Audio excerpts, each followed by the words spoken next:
오늘 강의에서는 아주 중요한 것을 몇 개를 제가 발견을 했어요.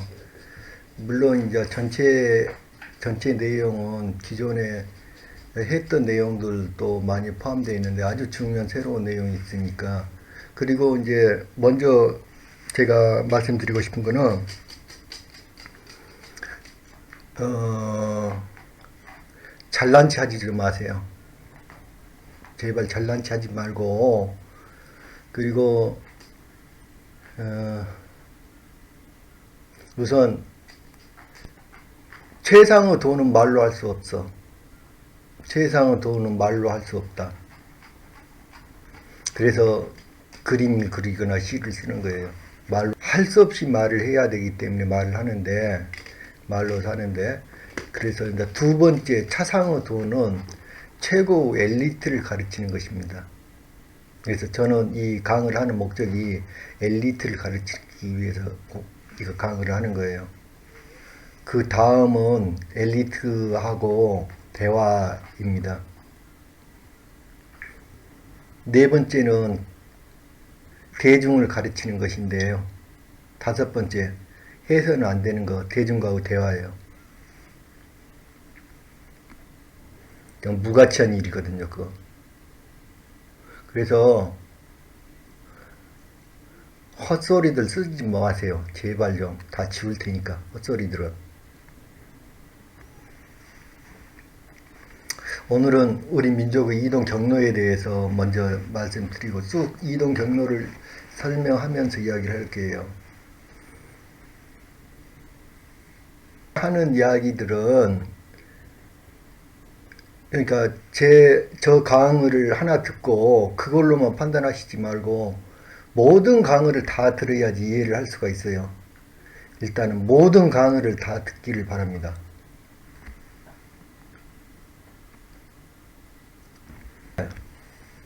한반도 남부에서 25,800년 전에 우리가 한반도 남부에서 살았어요. 내가 25,800년이라고 하는 이야기는 근거가 있어요.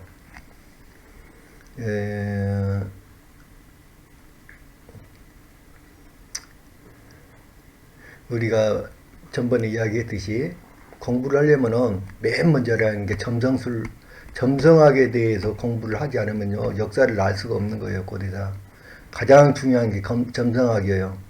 그러니까 요즘에 학자라고 하는 사람들이 진짜 정말로 한심한 존재들이 나름대로 학자를 하고 그러는데 말도 안 되는 거예요. 정말로 한심해요. 점성학을 모르고 공부를 하면 안 돼요. 첫 번째 점성학을 공부를 해야 되는데 여기 우주 큰 일련을 12만 9,600년이에요. 요거를 5등분을 해요. 5등분. 요거를 5로 나누면은 요게 25,800년 정도 돼요. 요거를 1플라토년이라고 그래. 1플라토년.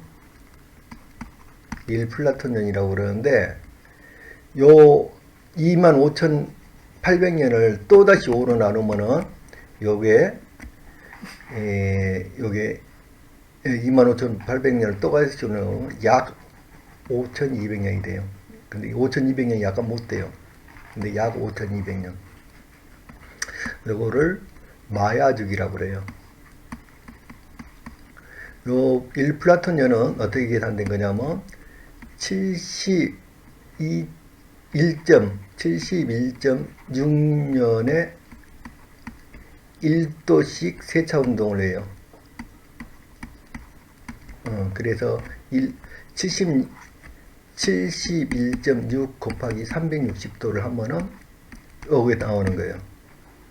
요 12만 9,600년은 어떻게 나온 거냐면 요 곱하기 5를 하면은 여기에다 곱하기 5를 하면 12만 9,600년이 나오는데 요거는 360 곱하기 360을 한 거예요.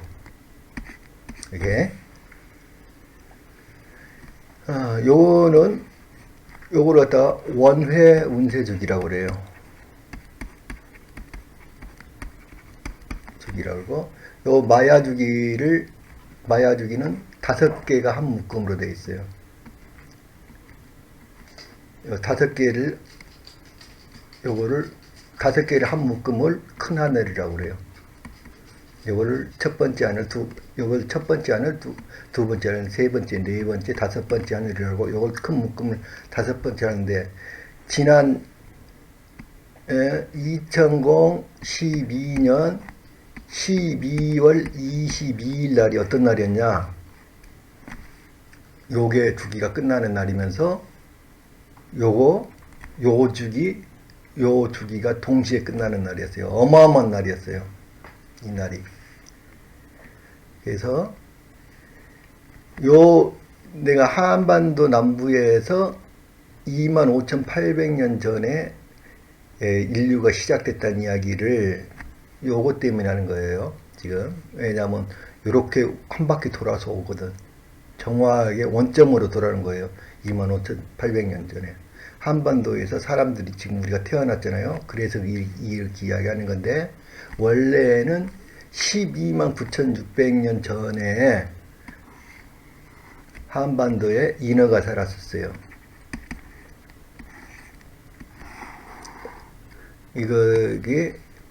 이거는 어디에서 나오는 이야기냐면은, 아모라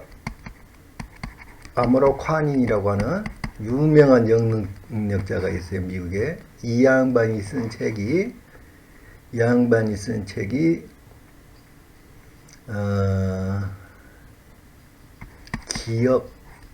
한국말로는 기억여행이라고 번역된 책이 있어요. 여기에서 이 이야기를 하는 거예요. 129,600년 전에 인어가 여기서 살고 있었다. 한반도, 그러니까 레무리아 대륙의 남쪽이라고 그랬어요.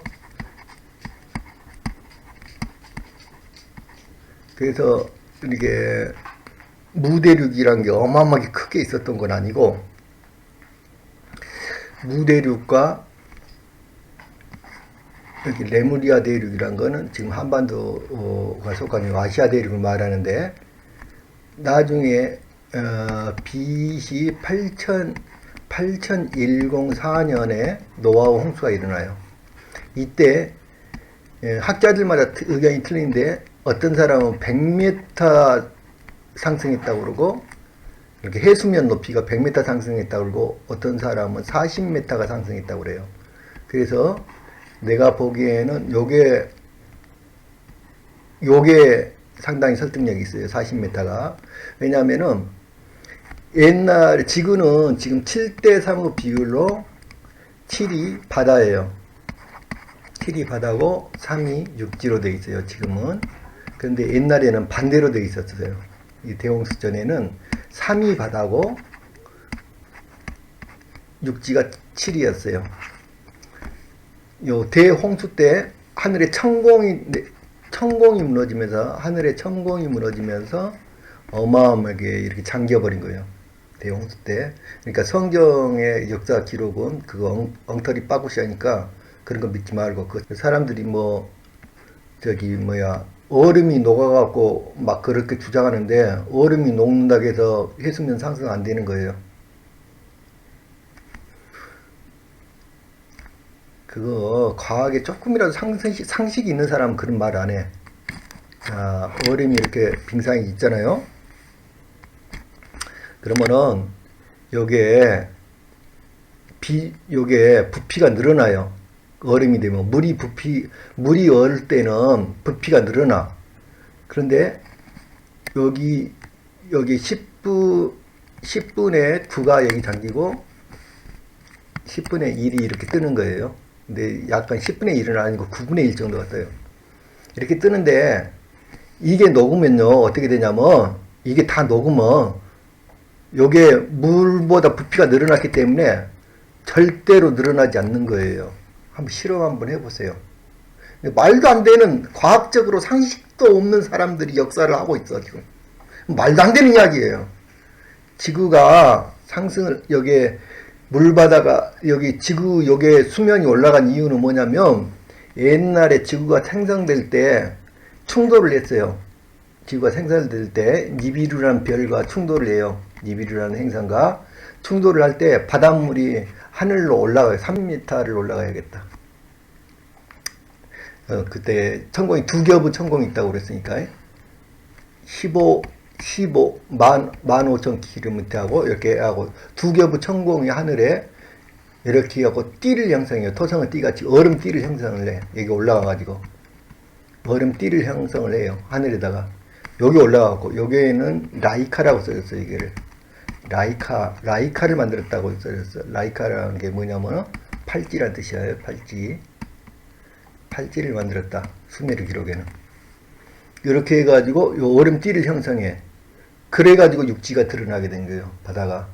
그래서 성경 이야기가 하늘에 궁창을 두고 땅과 육지를 만들었고 그 이야기 이게 충돌하는 과정에서 여기에 바닷물 어마어마하게 많은 바닷물이 하늘로 올라가고 얼음띠를 형성을 해. 그걸 궁창이라고 그래.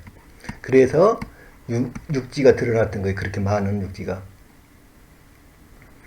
그래서 이게 나중에 대홍수 때 이게 쏟아져 버린다고. 하늘에 이게 궁창이 쏟아져 가지고 이렇게 변한 거라고요. 그러니까 BC 8104년 이전에는 요 레무리아 대륙이 있었어. 이게 무대륙이라는 게 태평양 가운데 조그마한 거예요. 많이 크지 않아. 조그만 대륙이 있었고 여기 한반도가 있는 땅은 그 대부분 지금보다 훨씬 더 멀리까지 육지가 있었어요. 훨씬 더 멀리까지. 지금 대륙붕에서 40m 밑에까지 전부 다 이게 육지였으니까 생각을 해보세요. 어느 정도로 큰 땅인지. 여기에 굉장히 길게 늘어져 있었어. 한반도에서. 그리고 여기의 중심 도시가 광주야. 지금 현재 말하면 무야 그게. 이렇게 있었는데 이 증거를 어떻게 찾을 수 있냐? 지금 요나군이라는 데 있죠.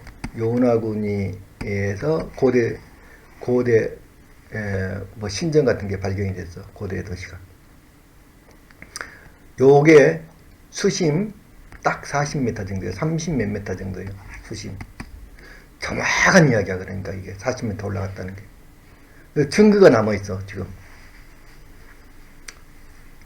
그런데 이 책에서는 129,600년이라고 그랬는데 계속 회전하니까 26,000년을 주기로 계속 회전한단 말이에요. 이게 5번 회전했어. 근데 그 안의 역사는 알 수가 없어, 내가. 그리고 알 필요도 없고, 왜냐하면 똑같은 게 반복되니까. 알 필요도 없고, 알 수도 없고, 간단하지 뭐. 이게 똑같은 게 반복되는 거야, 계속. 25,800년에 한 번씩 삥삥삥삥 돌아가는 거예요. 그래서 여기서 시작했다는 거예요. 근데 여기서 뭐라고 써졌냐면 여기에서 내가 이야기를 이미 했던 이야기예요. 전부 다. 이 당시에 미국의 플로리다하고 여기 한반도하고 요 두 군데만, 물론 다른 지역에도 조금씩 그 우주인들이 살았는데, 우주에서 온 존재들이 살았는데, 여기에 한 존재가 나와요. 여기를 하이퍼보리아라고 그러거든요. 근데 여기하고 한반도 남부에 지금, 한반도 남부, 여수, 순천, 여기에만 사람이 살아요. 여기에서 인어들이 살았어. 인어들이 살았는데, 여기에 소문이 나면서 이쪽에서 찾아와요. 전부 다. 사방 군데에서, 다른 궤도에서, 다른 민족들이 찾아와, 여기를. 그래가지고, 여기에서 최초의 인간이 씨앗이 형성이 돼요. 최초 인간의 형태가 여기서 만들어지는 거예요, 여기서 순천에서. 그래서 여기에서 계속 오래 살다가 26,000년경에, 그러니까 정확히 말하면 25,800년 전에 여기에서 인간으로서 삶이 비로소 시작이 되는 거예요. 여기서 25,800년 전에. 근데 왜 여기서 사냐? 왜 여기서 살았을까? 왜 여기에서 살았을까요? 그건 이유가 간단해요. 인간이 사는데 가장 중요한 게 뭐예요? 목숨 부설진하는 게 인간의 삶의 목적은 두 가지밖에 없어요. 생물학적인 삶의 목적. 첫 번째 개체 보존이에요. 두 번째가 종족 보존이에요. 개체 보존과 종족 보존. 이게 모든 생명체의 삶의 이게 그래요. 그러면은 개체 보존과 종족 보존을 하는데 가장 중요한 게 뭐예요? 첫 번째 먹이, 의식주잖아요. 먹이, 그 다음에 따뜻한 곳, 너무 춥거나 너무 더우면 안 돼. 따뜻한 곳, 가장 중요한 게, 그 다음에 거주지, 집, 이거잖아요. 여기 의라고 하면은 이거를 해결을 해야 돼요. 가장 중요한 게 인간의 삶에서 의식주가 가장 중요한 거야. 이거를 해결을 해야 돼. 근데 먹이가 여기는 세계에 갯벌이 몇 개가 있냐면 대형 갯벌이 5군데가 있어요. 5군데. 그 중에서 온대지방에 속한 온대지방에 있는 온대지방 갯벌이 바로 여기하고 여기였던 거예요. 갯벌이 굉장히 중요한 갯벌이. 왜냐하면 갯벌에는 수많은 생명체가 모여 사는 거예요. 여기는 먹이가 풍부하거든. 먹이가 엄청 풍부해요. 그래서 유목민족이니 뭐 상간민족에서 인류가 시작됐다. 그거는 말이 안 되는 소리예요. 아예. 근데 통하면 상식으로서 이야기를 해야 되는 거예요. 가장 중요한 게 먹이예요. 먹이. 이것은 조개를 먹고 사는 거예요. 이 조개는 널렸어요. 널려. 조개, 게, 낙지 뭐 이런 것들이 널리고 널린 데가 갯벌이라고. 갯벌이에요. 갯벌. 여기가 바로 갯벌이 있던 지역이에요. 두 군데가. 온대지방에 따뜻하면서 갯벌, 사람이 살 수 있는 지역이 바로 여기였단 말이에요. 여기 또 하나 조건은 강과 합류되는 것이죠. 왜냐면 요 갯벌이 생기려면 강이 있어야 돼요. 여기 섬진강이 있잖아요. 갯벌이 형성이 되려면 이쪽에는 영산강이 있죠. 그래서 여기에서 생기는 거야. 여기에서 인류가 탄생하는 거예요. 여기에서 갯벌, 강과 합류되는 곳. 그래서 강 플러스 바다가 만나는 곳. 이곳이 가장 먹이가 많아요. 그래서 모든 동물과 모든 인간, 모든 생명체는 여기서 시작되는 거예요. 근데 뭐 산속에서 시작됐다, 뭐 히말라야 산에서 시작됐다고 어떤 미친 새끼들은 전부 다 히말라야 산속에서 시작했대. 인류가. 환장하겠어요. 환장이 돌아버리겠어 정말 내가. 아무리 설명해줘도. 자, 크로마뇽인가 네안데르탈인이 있어요.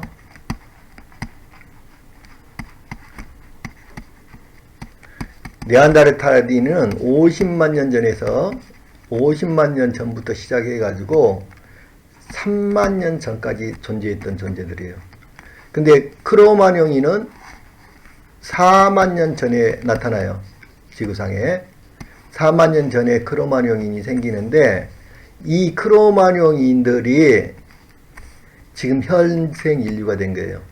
만약에 이 크로마뇽인을 크로마뇽인, 그 당시에 크로마뇽인을 인에다가 현대인은 옷을 입히면요 구별 못해요. 똑같아요. 지금 현재 변하지 않는 거예요. 인간은 변하지 않아요. 구별 못해요. 똑같아요. 그런데 크로마뇽인하고 네안데르탈인하고 비교를 했을 때요. 네안데르탈인은 크로마뇽인보다 뇌 용적이 컸었어요. 뇌 용적이 더 컸어요. 무슨 말인 것 같아요? 더 영리한 사람들이야. 지금 우리보다. 근데 전멸했어요. 이 종족은 전멸했어. 이유가 뭔 줄 아세요? 이 둘 사이에 어떠한 전쟁의 흔적도 발견되지 못했어요. 근데 학자들이 놀라운 사실을 하나 발견했어요. 정말 어마어마한 사실을 발견했는데, 이 네안데르탈인의 이게 치아라든지 이런 걸 보면은요, 수명을 알 수 있어요. 몇 살에 죽었는지. 이 수명을 조사를 해봤더니 40세 이후까지 산 사람이 한 명도 없었어요.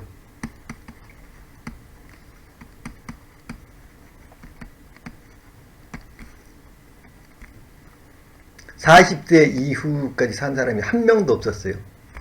자, 그런데 크로마뇽인을 조사를 해보니까 60세가 넘는 사람이 많이 발견됐어요. 무슨 말이냐면요, 인간은 숲속에서 살면은요, 이 숲속에서 살든 어디서 살든 마찬가지인데, 지도자를 40세 이상의 지도자를 한 명도 없는 그 집단은요, 멸망하게 돼 있어요. 망해요. 그렇게 중요한 거예요. 40세라는 나이가. 그래서 제가 만약에 이놈 법을 뜯어고친다면, 현재 인류는 이 당시보다는 많이 정보 교환이 되니까 최대한 35세 이하는 투표권을 줘서는 안 돼요. 이 35세 이하는 세상을 전체적으로 그리고 객관적으로 볼 수 있는 능력이 없는 거예요. 이 40세 이후 40세를 넘기는 사람이 단 한 명만 있었으면 이 민족은 여기 네안데르탈인이라는 이 종족은 절대로 멸망하지 않아요. 근데 한 명도 없었어요. 왜? 숲속에서 살았어요. 그게 결정적인 이유예요. 숲속에서 사냥을 하면서 사는 종족들은요, 절대로 40살을 넘길 수가 없어요. 왜냐하면 그 당시에 그 열악한 무기로, 지금은 총이라도 있지만 그 열악한 무기로요, 맹수들하고 같이 싸면 오히려 잡혀 먹는 확률이 더 커요. 맹수들에게. 두 번째는 겨울을 날 수가 없어요. 혹독한 겨울을 견딜 수가 없어요. 그래서 이 숲속에서는, 숲속이 왕이 뭔 줄 아세요? 호랑이가 왕인 줄 아세요? 숲속의 지배자가 누군 줄 아세요? 숲속의 지배자? 숲을 지배하는 사람, 숲을 전체를 지배하는 종이 누군 줄 아냐고. 이게 숲의 지배자가 누구냐면요, 도토리예요. 도토리나무예요. 도토리나무.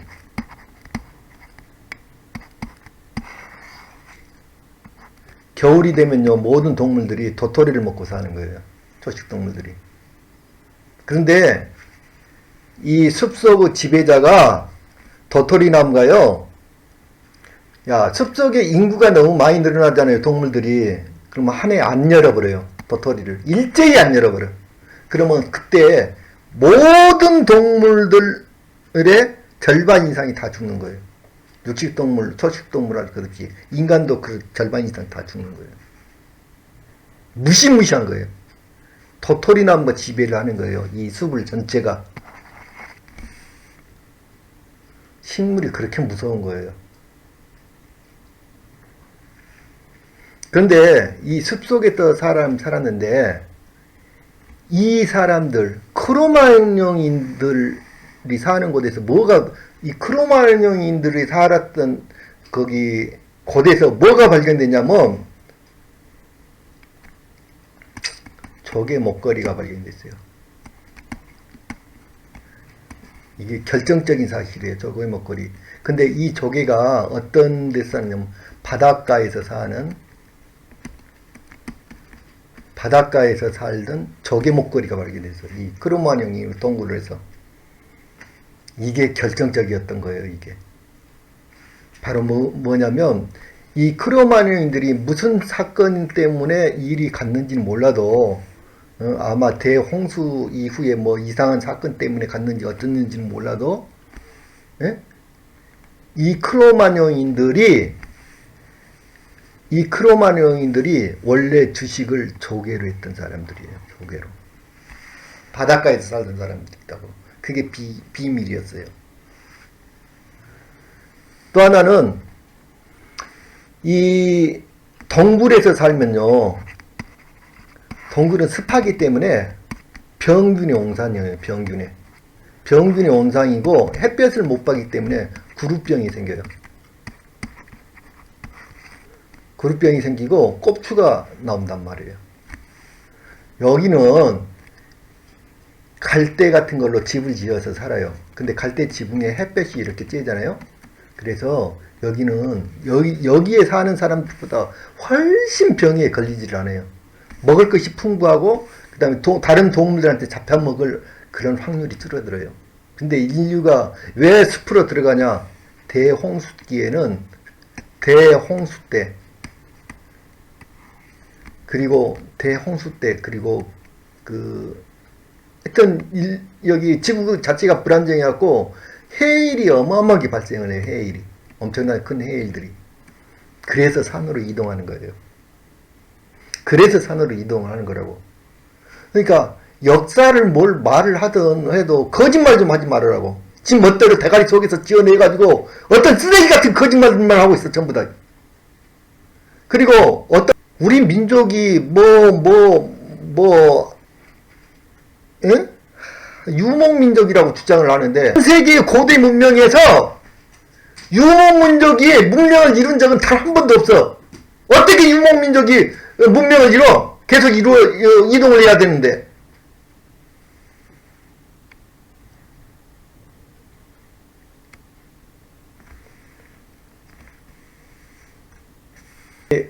지구가 불안정해가지고 계속 해일이 오고 그런 상황이 계속 반복된단 말이에요.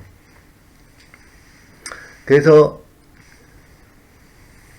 이렇게 위로 올라가요.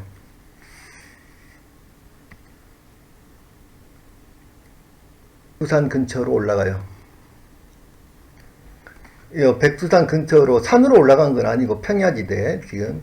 그래가지고 여기 17,000년 전에 이리 올라갔다가 흑피옥 발견지예요. 지금 흑피옥 발견지 근처까지 이제 계속 민족을 이루고, 이 흑피옥 발견지는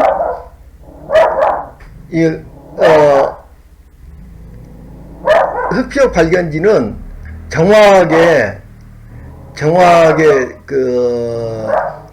홍산 문명하고 겹치는 지역이에요.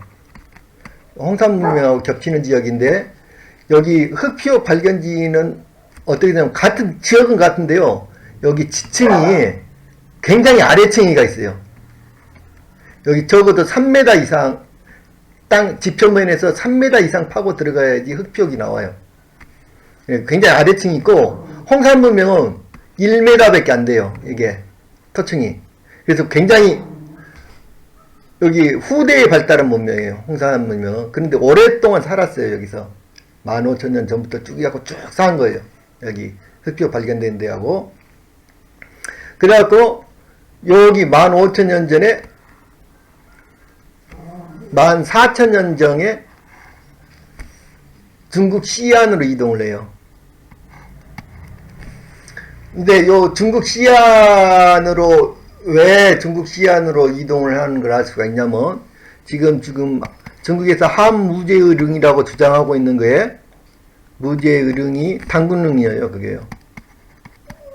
당군릉인데 요게 이집트 기자 대피라미드 있죠. 기자 대피라미드 피라미드하고 대피라미드보다 더 커요. 이게 더 큰데 여기 이집트 대피라미드 세 개가 이렇게 여기 시리우스하고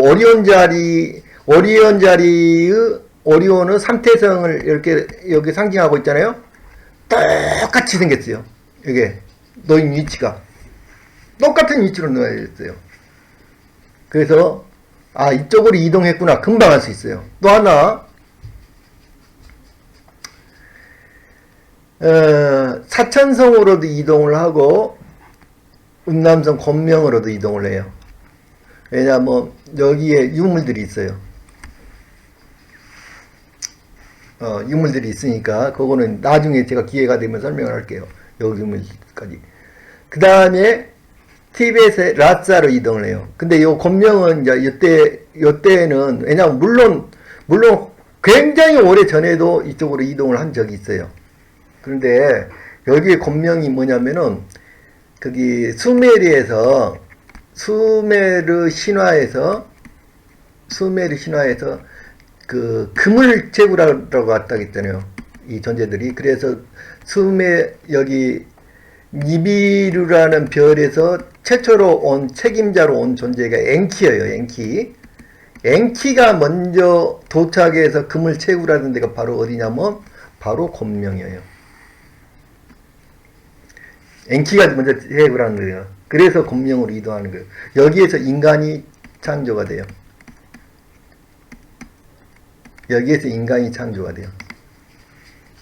우리는 여기 엔키에 의해서 창조된 인간이 아니에요. 우리들은 훨씬 더 먼저 있었던 존재들이에요. 우리들은. 자, 엔키에 의해서 인간이 창조가 돼가지고 노동자를 해요. 그 다음에 두 번째 온 존재가 엔릴이에요.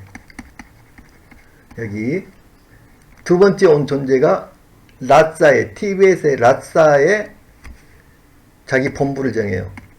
라사란 말은 라르사라고 되어 있어요. 라사는 라르사라고 되어 있는데 저기 수메르 기록은 라르사라고 되어 있는데 라르사의 설명이 어떻게 되냐면 하늘과 맞닿는 집이야. 그러니까 안 봐도 알 수 있죠. 하늘과 맞닿는 집. 그래서 여기 밑에 권명과 밑에 여기에서는 금채굴을 하는 곳이고 권명은. 근데 여기 본부가 여기 있으니까 여기가 연결하는 길을 참화고도라고 한 거예요. 요 길이 참화고도예요. 그래서 요 존재들이 다시 어디로 가느냐? 마고성 호텐이라는 데로 가요. 여기가 옛날에 호텐의 이름이 다른 이름이 지유야. 호텐은 이름이 지유였어. 그래서 지유를 먹고 살았다 그러니까 안 봐도 뻔하지. 여기가 바로 마고성이에요. 13,000년 전에. 어떻게 알아? 이게 처녀자리거든. 시기가 처녀자리 시기예요, 여기. 그래서 알 수 있는 거예요. 왜냐하면은 마고라는 존재는 처녀로서 배우자 없이 아이들을 낳았다고 그랬거든. 자손들을. 그러니까 처녀자리잖아, 이게. 그러니까 여기 금방 아는 거예요. 13,000년인 줄 알아요. 금방. 그래서 이곳에서 부도지에 따르면 이곳에서 네 방향으로 모든 민족이 생겨갖고 흩어지는 거야. 살다가. 언제 흩어지냐면 BC 11,000년경이야.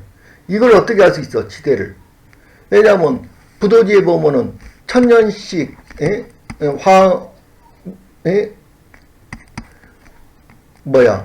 황궁시, 황궁, 환인, 환웅, 당군, 부루, 음루 해가지고 7대에 걸쳐서 7,000년을 다스렸다고 했어. 각각 1,000년씩 해가지고. 그러니까 7,000년 계산해보면 요 당시를 계산해요. 딱 계산해보면 딱 나와. 11,000년이. 그래서 하는 거예요. 그러니까 내가 강한 것에 대해서 만약에 하나라도 학점이 있으면 질문해라고.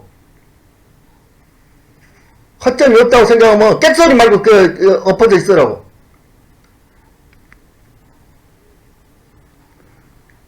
여기에서 내 방해를 했는데 요 황제호원 종족이 처음으로 여기를 빠져나갔다고 그랬어. 그래갖고 황제호원과 치우가 전투를 벌여. 요게 아틀란티스와 레무리아의 전투예요. 거기 살았어. 여기에서 여기 흑표 발견지에서 이 수많은 종족들이 같이 모여서 살았었어 원래. 그래서 제가 흑표에 가서 설명하면서 어떻게 해서 이 종족 중에서 어떻게 해서 이 종족들이 아프리카로 이동하는지 그거 다 써놓은 거예요. 그러니까 제 모든 강의를 다 읽지 않으면 모든 강의 한 100개가 넘으니까 그 100개 넘는 강의를 다 듣지 않은 사람은 내가 하는 말을 알아들을 수가 없어. 그러니까 절대 그거 다 듣지 않은 존재들은 절대로 댓글을 쓰지 말으라고. 무조건 지워버릴 거야 이제. 내 강의를 처음부터 끝까지 다 듣지 않은 놈들은 절대로 댓글 쓰지 말으란 말이야. 다 지워버릴 테니까. BC 만년경에 아틀란티스와 레무리아의 전투가 벌어져요. 그래가지고 여기 레무리아도 푹 꺼져버리고 완전히 그 핵공격을 해갖고 난리가 나버려요. 그래서 50년쯤 지난 뒤에 티벳의 아리라사 지역으로 이동을 해. 전쟁을 하러 올라간단 말이에요. 그래갖고 하늘에 궁창을 쏴버려. 미사일로. 이렇게 무너질 거라고 생각을 못했지. 이 사람들은 서로 상대방 지역만 쏴갖고 상대방 지역에 대홍수로 멸망을 시키려고 상대방 지역만 그러려고 하는데 동시에 쏴버린 거야. 둘 다 동시 그런 생각을 해갖고 그래갖고 천공이 무너져 버린 거예요. 그래갖고 대홍수가 발생하는 거야. 그게 BC 8104년이에요. 그 다음에 한참 지나니까 사람들이 또 생겨. 그 전멸을 했는데 사람들이 또 생긴다고. 사람들이 생겨나니까 한 2000년 뒤에 또 싸움이 벌어져. 그래갖고 운남성 곤명에서 전투가 벌어진 거예요. 그래가지고 그걸 유흥전투라고 그래. 여기서도 어마어마하게 사람이 죽어. 예? 그래가지고 또 판천전투가 벌어지는데 요 판천전투에서도 뭐 말도 못하게 사람이 많이 죽어버려요. 그래가지고 지금 뭐냐면 투르판에서 두낭 쪽에 그쪽에 무덤이 몇 개 발견된 줄 아세요? 2만 개 발견됐어. 무덤만 2만 개. 근데 무덤 아니라 여기 투르판 전투라는 게 뭐냐면 핵전쟁이야. 핵전쟁. 그래가지고 얼마나 많이 사람들이 죽어버렸는지 몰라요. 내가 여기 투르판에 갔을 때 이놈의 귀신들이 얼마나 나한테 막 뭐 하는데 아우성을 치고 막 자기 구제해달라고 난리를 치는데 내가 잠을 못 잘 정도로 그렇게 많이 귀신 천지야 천지. 핵폭탄이 쏟아진 지역이야. 투르판이. 핵전쟁이야 이 존재들이. 그래가지고 탕록전투가 1000년 뒤에 또 벌어져. 그게 여기 우르무치야. 여기 우르무치가 에텐이라고 그랬죠. 요 우르무치 때 사람들이 요 판천전투 때 또 사람들이 몰살이하고 완전히 전멸해버려. 핵폭탄 터지고 난리가 나버린 거예요. 거의 전멸해 사람들이. 이때 다 전멸하는 거야. 판천전투가. 그래가지고 요 에덴이라는 곳에 가가지고 엔닐이라는 존재가 우르무치라는 게 에덴이야. 천산천지란 뜻이야. 에덴이란 말이 천지란 뜻이야. 요때가 BC 4000년이라고. 유태인이 뭐 창조시나 뭐 이렇게 출발한 게 바로 이때야.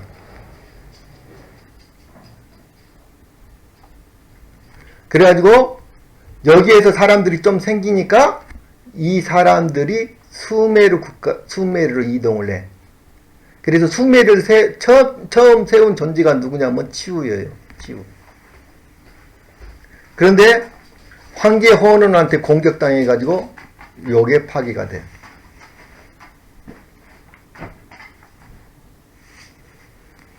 그리고 BC 3500년이야, 그때가.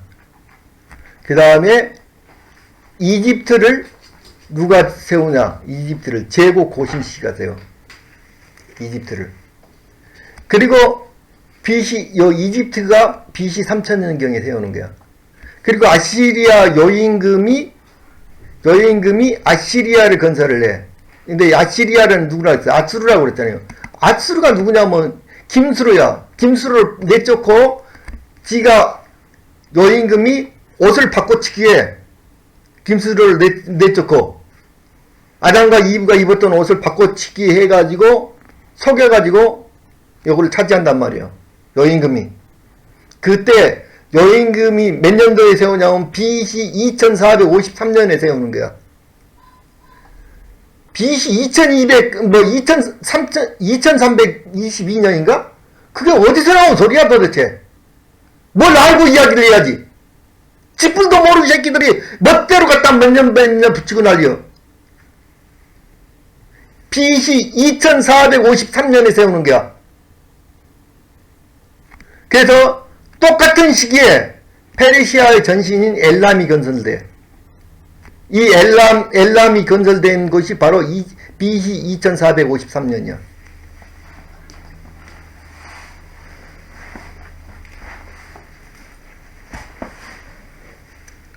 그래서 히타이트 도시가 트로이야, 트로이. 히타이트족이. 그런데 왜 우리 민족은 국가를 이렇게 강력하면서도 국가를 안 만들었을까? 국가를 다른 존재들이 만들고 나면서 만들었을까? 우리 민족은요, 자유를 너무 사랑하기 때문에 정말 자유를 사랑하는 민족이야. 우리 민족은 남을 지배하기를 정말 싫어하는 민족이에요. 자유를 사랑하고 남을 지배하는 걸 싫어하고 남의 자유를 억압하거나 이런 걸 싫어하는 민족이야. 그래서 도시국가도 세우질 않아. 지배자가 없어. 전부 다 자치권을 줘버려. 우리 민족은 그런 민족이었어.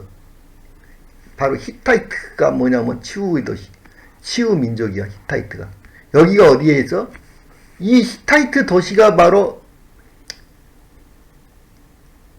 요 히타이트 도시 트로이가 어디냐면은, 트로이가 지금 터키 있으면은 터키 맨 쪽이 요게 트로이였어. 요게 터키 맨 끝쪽이. 이 트로이가 바로 치우의 도시였다고. 그런데 그리스하고 이집트 연합군에게 전쟁을 해가지고 멸망을 해버려. BC 2000년경에 트로이가. 그래가지고 히타이트족이 뿔뿔이 흩어져. 근데 히타이트족 하나가 여기 트로이 성에서 탈출을 해갖고 도망간 존재가 바로 세운 나라가 마케도니아야. 그래서 여기 원래 신라는 여기 저기가 세웠지만은, 예? 여기 제국 고신 시기의 종족이 세웠어. 이게 신라는.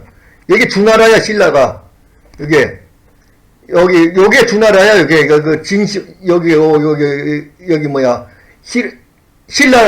신라가 주나라인데 실제로 지나라를 통일한 사람은 마케도니아라고. 이 마케도니아는 여기 요 민족이 아니라 바로 치우의 민족이야. 치우의.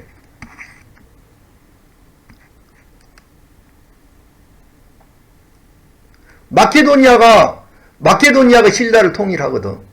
그래갖고 마케도니아 알렉산더 대왕과 진시황제는 같다고 그랬잖아요.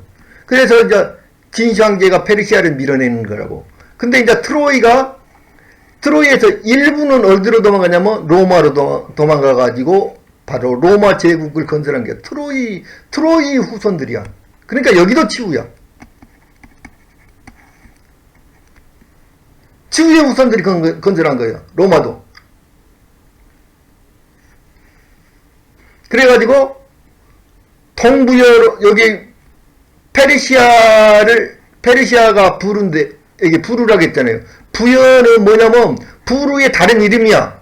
부여란 말은 부르, 예? 헤브루의 다른 이름이라고. 당군의 아들 헤브루, 헤브루의 다른 이름이 부여라고. 그런데 페르시아를 이렇게 밀어내고, 예? 동부여로 이동을 해. 근데 이 동부여가 또 북부여로 왜 이동을 해요? 동부여에서. 거기 아람불이라는 사람의 꿈에 뭐 나타나고 내 아들, 신이 내 아들을 보내서 나라를 만들 테니까 너는 어느 쪽으로 이동을 해라고 지시를 하잖아요. 그래서 움직이는 거잖아요. 북부여로. 이 동부여를 누가 차지를 해? 이 동부여가 바로 헤모스란 말이에요. 여기서 등장하는 데가. 여기는 헤브루고, 여기서 여기로 등장을 해. 그래서 요 과정이 100년간이 없어져 버린 거야. 지금 역사책에. 기록이 사라져 버렸어. 중국 기록도 없고, 어떤 기록도 없어. 요 100년간의 과정이 역사가 사라져 버렸다고, 없어져 버렸다고, 지금. 역사 기록이 없어져 버렸어. 서양사에도 없고, 어떤 역사에도 없어. 요 100년, 동부여 시기의 100년 동안의 역사가 없어져 버렸단 말이에요, 지금.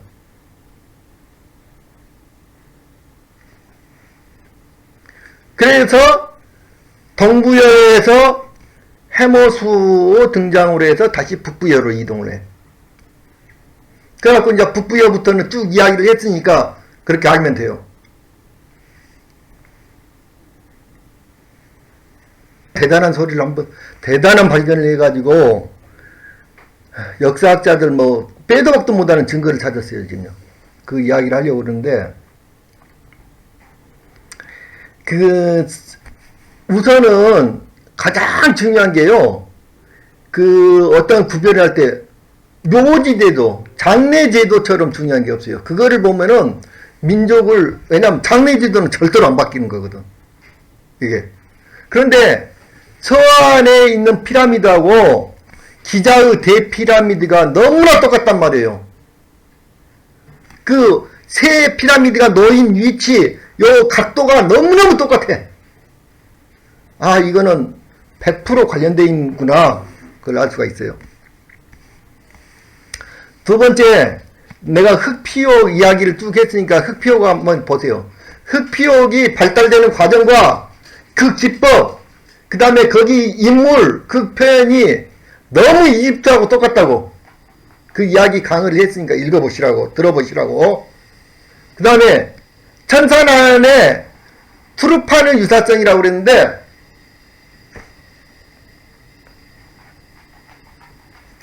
천산이라는 곳에서 왜 전투가 벌어지냐면요, 여기에는 순임금의 아버지가 이름이 유호씨예요. 유호고, 저기에서는 서경에서는 고수라고 써졌어. 근데 이 양반이 내가 보기에는 신농씨하고 아주 비슷한데, 지금 신농씨일 가능성이 매우 큰데, 이 유호씨가 하도 얘네들이 뭐 서로 싸우고 날고 뭐 난리를 치니까 얘네들이 그냥 그 민족을 이끌고는 서남 쪽으로 내려가 버려요. 서남 쪽으로. 그러니까 천산 아래서 서남 쪽이 어디냐면은 요게 바로 이집트 쪽이에요. 이집트하고 중동이야. 요게 바로 민족을 이끌고 내려가 버려, 여기. 그래가지고 여기가 무주공산이 돼버린단 말이에요. 그래서 이거를 차지하기 위해서 치우하고 황제 호넌이 여기를 차지하고 우르무치를 차지하기 위해서 난리를 벌여서 싸움을 한 거라고. 지금 여기서 요 서남 쪽으로 내려갔는데 뭐라고 써졌냐면 부도지에 서남 쪽에 갔더니 사람들이 피라미드를 짓고 있었는데 피라미드라는 걸 지어가지고 막 생활하고 있었는데, 옛날에 피라미드를 왜 짓는 건지 그 이유도 모르고 막 지어가지고 그 원리에 대해서 설명을 해줬다. 그렇게 이야기를 해줬어요. 그러니까 이집트 피라미드가 잘못 지어진 거야. 상태가.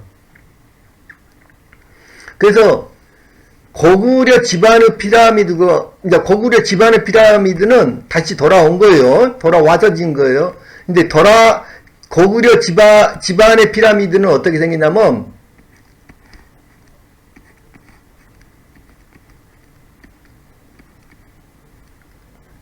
다섯 단이에요. 다섯 단인데, 맨 꼭대기가 평평해요. 피라미드 맨 꼭대기가 평평하다는 거. 근데, 이 똑같은 피라미드가, 요 5단으로 된 똑같은 피라미드가 이집트에가 있다고. 이렇게 똑같은 피라미드가 있다고요. 역사시대의 이집트 BC 3000년경의 역사시대, 요거는 그 전의 이야기예요. 기자의 대피라미드는 또 그 전의 이야기야. 기자의 대피라미드 세계는. 요거는 BC 3000년경이에요. 초기 이제 그 역사가 시작되면서 BC 3000년경의 피라미드가 똑같단 말이에요. 요거다고. 잉카 아즈텍 마야의 성전과 똑같다고. 이게 형태야. 형식이 똑같아. 고구려 형식이. 아, 고구려 사람들이 고리 넘어갔구나. 눈 딱 감고 알 수 있잖아요.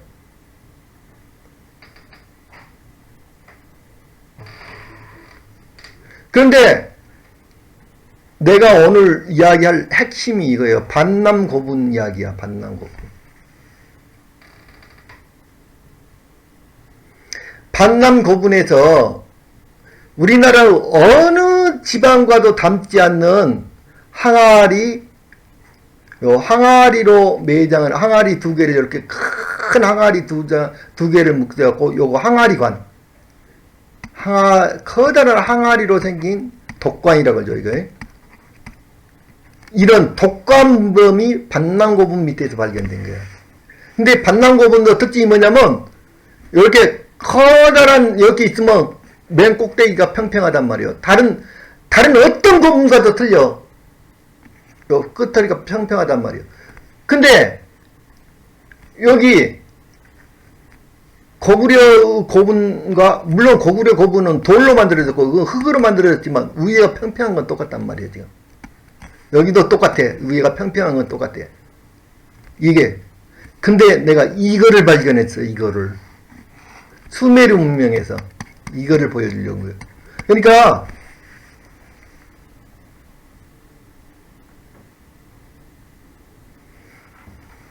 이제 내가 보여드리고 있는 사진은 뭐냐면은, 이 사진은 그러니까 그 EBS에서 그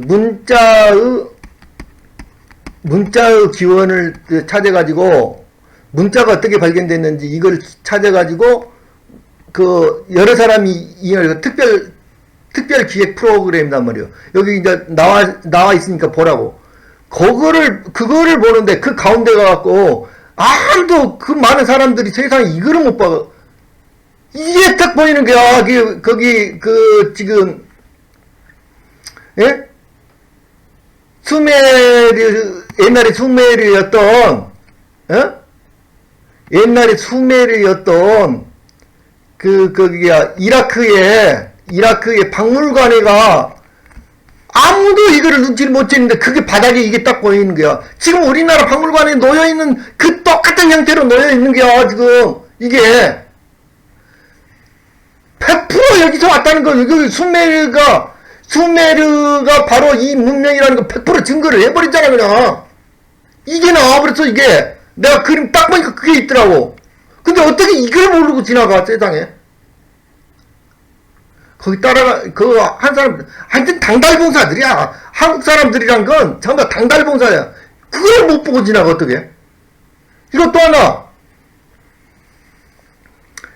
거기, 또 하나는, 수메르에서 이제 문자 변청 과정을 쭉 조사를 하고 다녀요. 그런데 이제 그 수메르 글자를 쭉 해석하는 가운데서, 소리를, 그러니까 그 그림과는 아무 상관없이, 소리를 소리를 나타내는 글자가 어떻게 변형됐는지 이거를 쭉 하면서 보여주는데, 그 글자 예가 나온 게 이거 지금 내가 보여드리는 거예요. 이게 한글이잖아. 100% 한글이 나온 거야, 여기서. 근데 그거를 자기네들이 설명을 해고 가면서도 그게 한글이라는 걸 눈치를 못 채는 거야.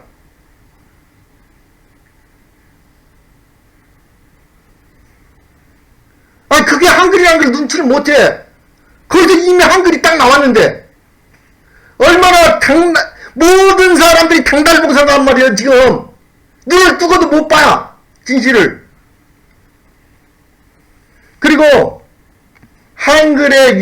한글이 내가 그 명도전에 대해서 설명하면서, 명도전이란 돈에가 한글이 새겨져 있다고. 근데, 그 글만 아니라, 한글이 새겨진 글만 아니라, 지금 여기, 유튜브에 보시면은, 그분 누구야,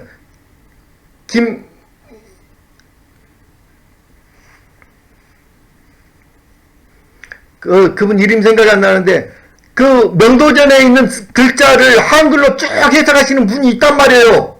좀 보라고. 얼마나 한글이 그때부터 발전을 해야 하는가. 근데 그게 페르시아를 거치면서 쭉 하는 그 연결된 고리가 쭉 나온다고 다. 한글이 어떻게 발전되어 있는지 지금 그 아까 같이 여기 이라크에서 이렇게 건너오는 뿐만 아니라 여기에서 글이라고 생긴 게 요 글이라고 하는 글자가 예? 우리 요 계약의신 요게 할 때 요 글이라고 하는 요거를 글이라고도 있고 계라고도 있고 요걸 설이라고도 있고 뭐 많이 읽는다고 그랬잖아요. 근데 요 글자가 발달하는 과정이 그대로 여기서 다 보여. 상인들이 장사를 하면서 이렇게 딱 해가지고 뭐 읽던 게 여기 다 보인다고 그대로. 이게 그대로 보인다고. 그리고 또 하나는 거기서는 이제 설명이 어떤 거냐면 수메르 문자나 뭐 다른 문자나 이제 상형 문자일 때에는 비슷비슷해요. 상형 문자가 다 비슷비슷한데 여기 한자의 상형 문자하고 더 비슷해. 그런데 여기서는 무조건 관계가 없다는 식으로 이야기하는데 내가 보기에는 관계가 있어. 관계 있는 이야기, 한자가 발전되는 거하고. 한 번 더 보시라고 이거요.